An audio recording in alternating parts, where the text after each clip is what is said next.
Update video 281 West Walnut. We're going to get all that cleaned out. I'm going to talk to you about that. I'd like to put some straw here, so grow some grass, and we'll get all this stuff cleaned out Monday.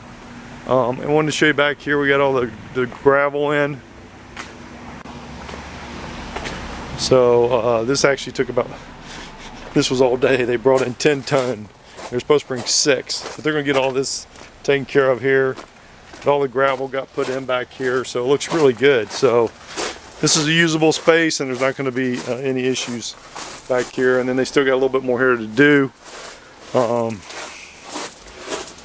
but we're getting it done. I just talked to the contractor, so this will be pretty much done Monday, Tuesday at the latest. He's got to come in here and just clean all this up in here. But the flooring's all in except for that little patch right there. And then we get all the thresholds in. We can get all this in. This is all in, but they got to fix a few things in here. But he's telling me he doesn't have much work left in here, and I want to get that lawn done anyway. So we'll get this put on the market next Monday or Tuesday. All right, so I'll get you your final pictures.